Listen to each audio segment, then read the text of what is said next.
This is a production of WEDU PBS, Tampa, St. Petersburg, Sarasota. Coming up next, Governor DeSantis moves to transform New College in Sarasota into a version of one of the country's most conservative schools. The chair of the Florida Democratic Party steps down in the wake of the party's defeat last November, and the governor calls out the National Guard after thousands of mostly Cuban refugees land in Florida. These stories and more coming up next on Florida This Week.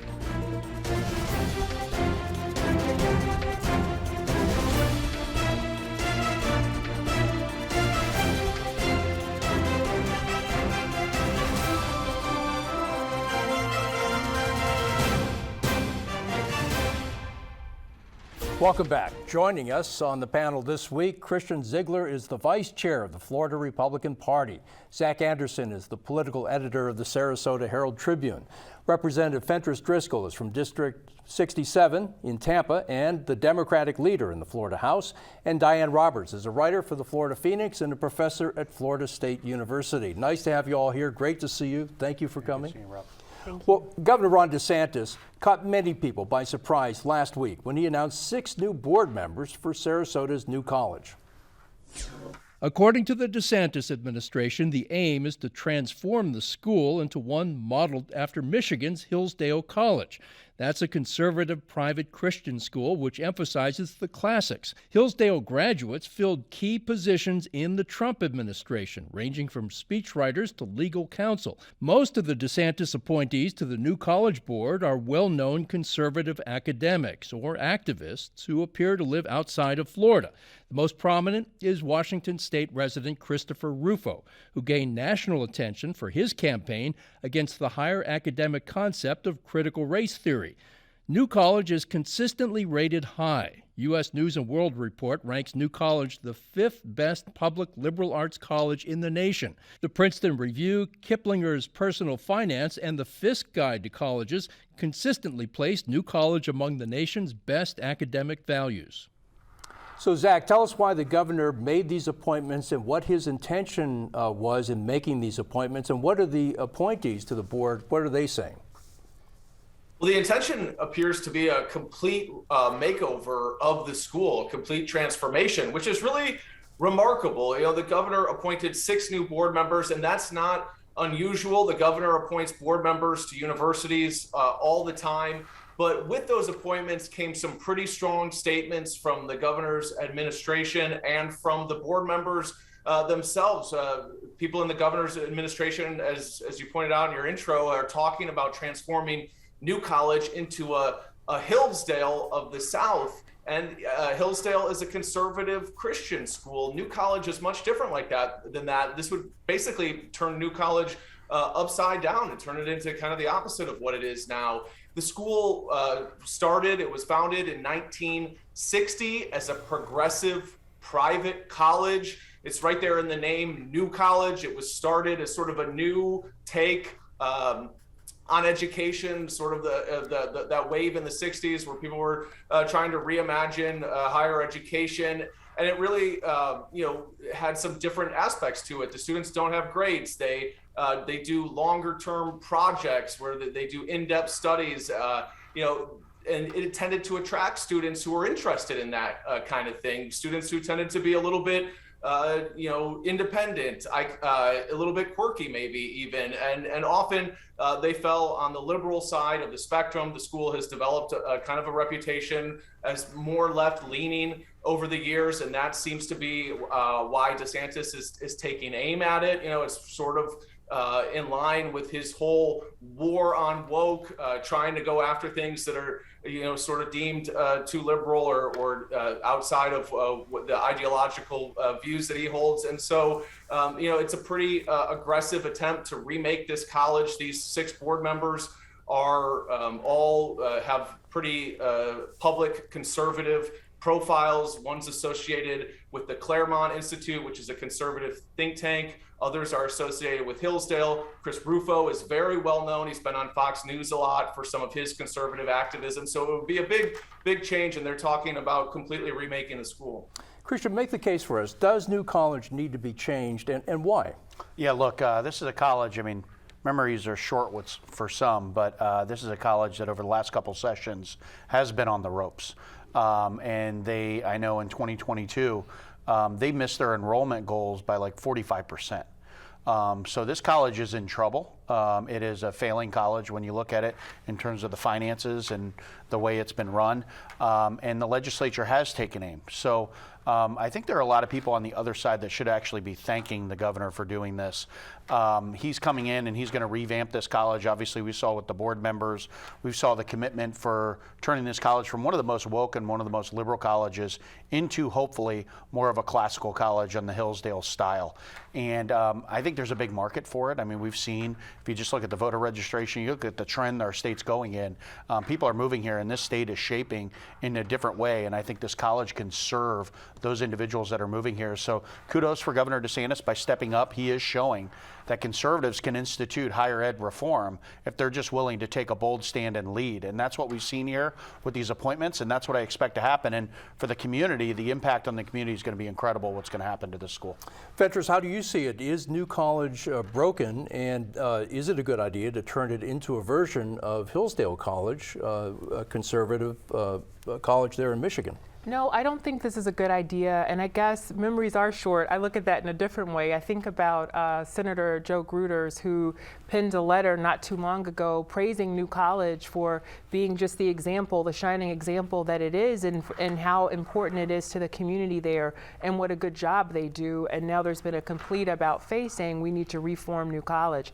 If the challenge is that New College perhaps needs a turnaround plan in order to help it modernize or whatever it needs to do within its current framework in order to make sure that they're meeting their enrollment goals and things like that, I think that would be the better approach.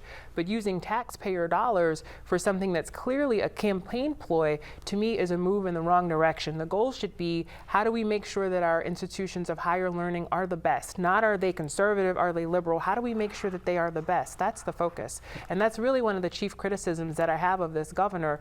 You know, he focuses very much on campaigning, but once you are elected, that's where you have to shift to governing. And it's not just about governing people who happen to agree with your ideology. It's all Floridians, because this is a state that is for all of us. Diane, I talked to one of the professors down there, and she said that currently there are about 700 students enrolled. It's not, and she said that at the peak there were about 850 students enrolled. But I'm wondering, do you agree with Christian that New College is broke and that the way to fix it is to turn it into more along the lines of Hillsdale College, teaching the classics and that sort of thing? And will there be a big demand for admissions if they do that? I do not agree. Hillsdale College is a religious private college. We have no business using taxpayer dollars, public money, to transform a public institution into a religious school. New College has enrollment problems. So do many other institutions of higher education post-COVID.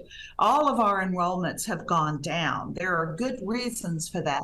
New College, because it's so little, really struggles there, but it's not struggling because it's woke, whatever that means. And you can never really get anybody to define that any more than you can get these conservatives to explain what critical race theory is, because they haven't done the reading.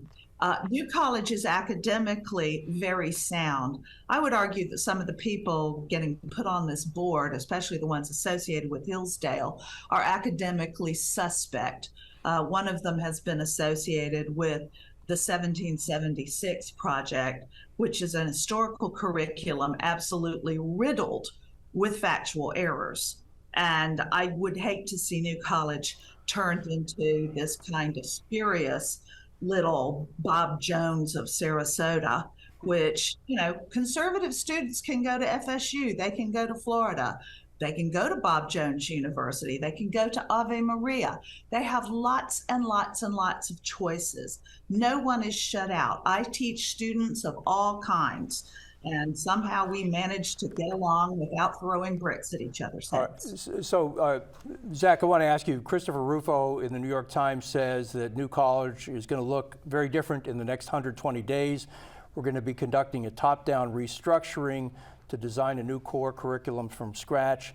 And Governor DeSantis is going to lay siege to the university's diversity, equity, and inclusion programs. That's some of the things that Christopher Rufo says as one of the new board members. But do all the new board members that the governor appointed this week agree? No, they don't. There doesn't seem to be universal agreement, although I haven't talked to all of them. But Rufo is definitely the most aggressive. You know, he's a pretty high-profile activist. He gets a lot of attention nationally. He seems to want to go in there and really make a splash and change things in a big way and change them very quickly. But another board member that I spoke to, Mark Bauerlein, who's a former professor at Emory University and now an editor at First Things, which is a conservative Catholic journal, and has also written a lot about higher education reform. I spoke to him for an article this week, and he said that he didn't think, he wasn't sure that turning New College into the Hillsdale of the South is feasible or even desirable. So, you know, he's saying something very different than what we've heard from DeSantis's administration and from Rufo. He said that, you know, it takes time to change things in a university. There's bureaucratic processes, there's tenure for professors, you have an existing student body, existing personnel.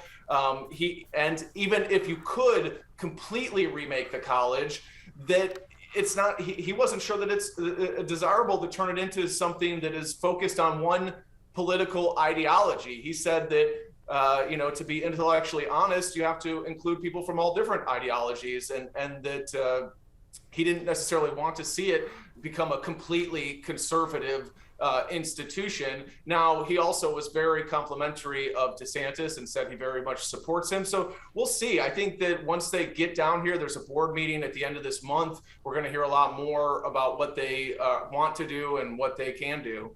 All right, Christian, I want you to respond to what Diane said, especially the part where she said, look, there are plenty of other small conservative colleges out there, and that people, if they want to go to the one, they can apply to those. Yeah, and it's interesting she rattles off the University of Florida as a conservative college. Far from the truth. I think what you heard Zach say when he led off is this is a college that was founded as a progressive college. Since then, in its mission, vision, values, they mentioned diversity, equity, inclusion. That's really what they're focused on. They partner with organizations like Planned Parenthood to send their interns into. And what this college has done is, and this is what Governor DeSantis is focused on reforming, is they are teaching people what to think, not how to think. And all these board members, I mean, basically what they're on record saying is we're going to flip that around. We believe college should teach you how to think, not what to think. That's what they're going to institute. This is not, you know, I've heard some of these accusations about some of these other schools are linking them to them, but it's very, very clear what they're doing here. Again, teaching people how to think, not what to think, and stopping all the woke that they're pushing into these programs. That frankly, this is in their mission, vision, values, and when they're struggling financially and they go to the state for resources, how can members of the state legislature that are spending all day, every day, fighting some of these woke things in all parts of our culture really want to give them resources to help be successful? That's why they've hit a wall, and thankfully Governor DeSantis is coming here to reform this, and you'll see resources come as he reforms it as well. So Fentress, if you do away with diversity, if you do away with the quote woke ideology, do you have, are you just being neutral, or are you replacing it with another ideology? Well, they're replacing it with another ideology. And if the goal is to teach students how to think, then mix it up. Let the students decide.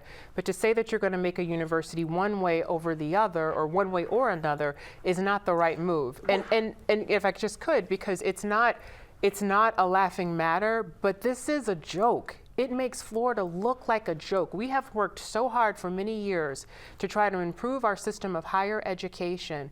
And just as a reminder, in this midterm election, all around the country, states rejected this sort of brand of quote unquote conservatism. This extremism is really what it is. It's not classical conservatism, it's extremism.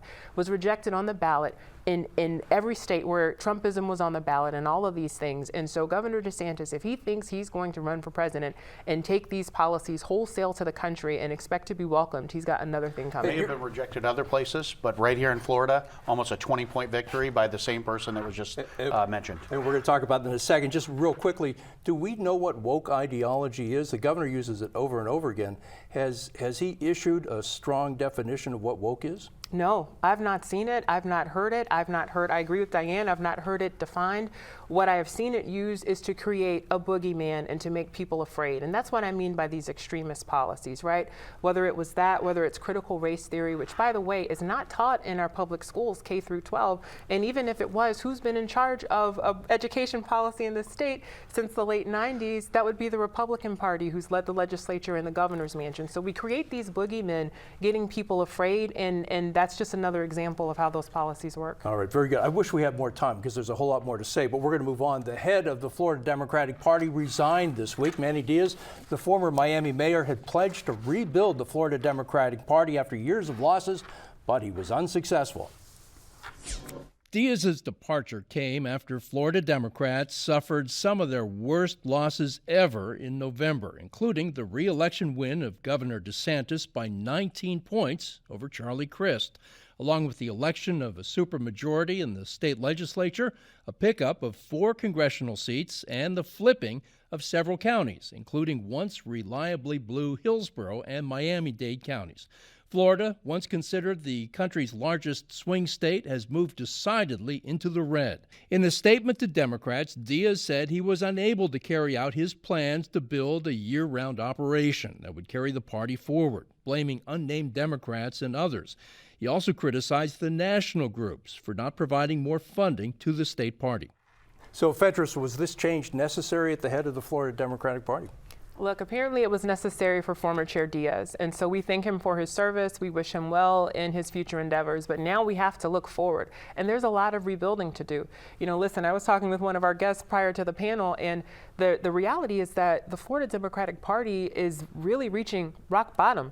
So we've got a lot of work to do to build that up. And I think we need to look for a chair who understands that reality, understands the slow rebuild it's going to take, make sure that they get the basics down first, you know, don't overpromise and underdeliver, you know, to say that we're going to completely transform the party overnight is not realistic. But one other point that I wanted to mention, you know, now that I'm in the leadership role, I kind of look at the electoral trends a little differently.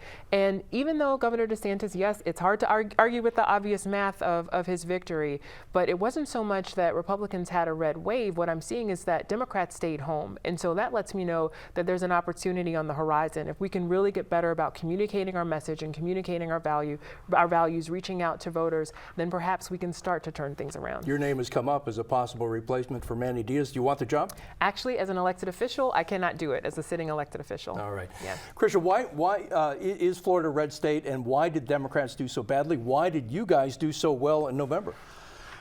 It's got to be very depressing to be a Democrat in the state of Florida.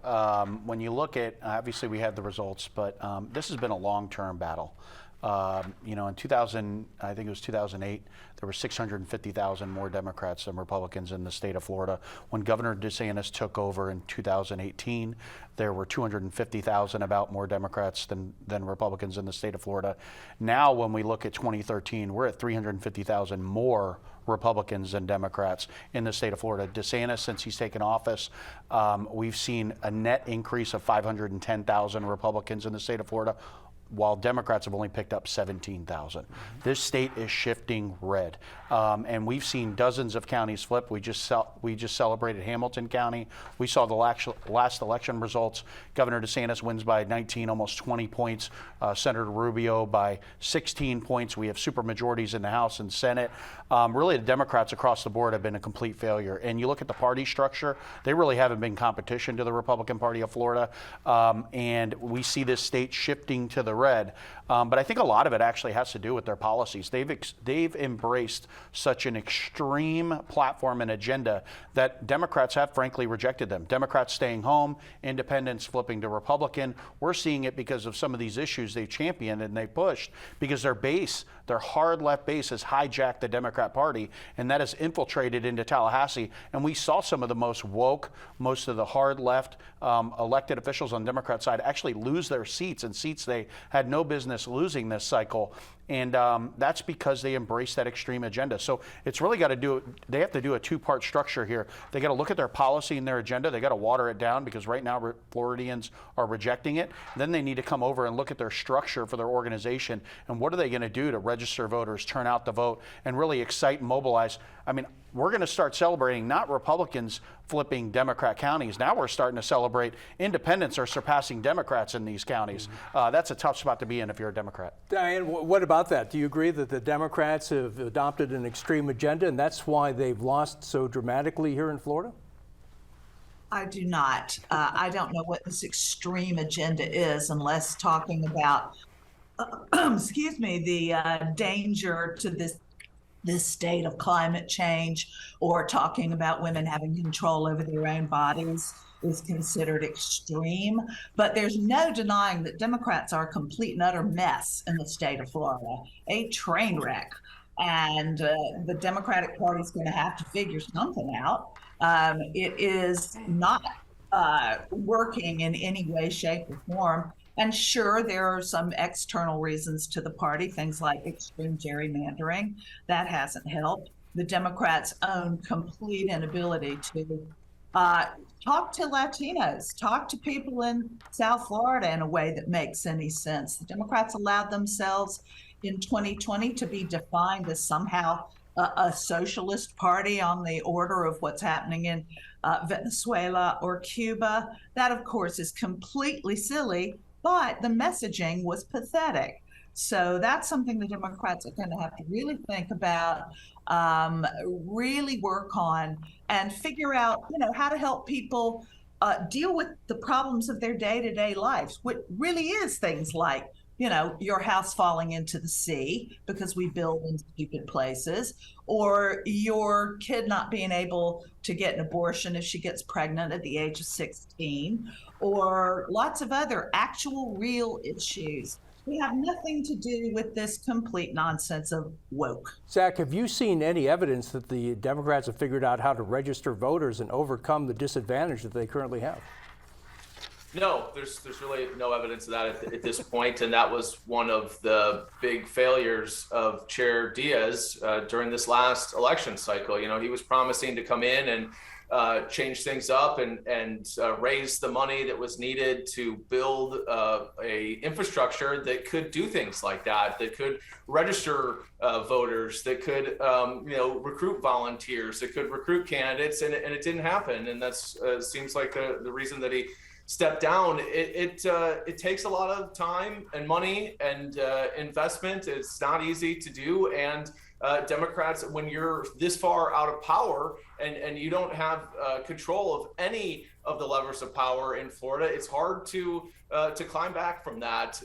Republicans really dominated in voter registration for the last few election cycles and closed the gap. The last time that Democrats were really strong on voter registration was when Barack Obama was running for president, and he really came in and spent some money and developed the infrastructure that was needed for the party. But really, this collapse of the Democratic Party, it's been a couple decades in the making.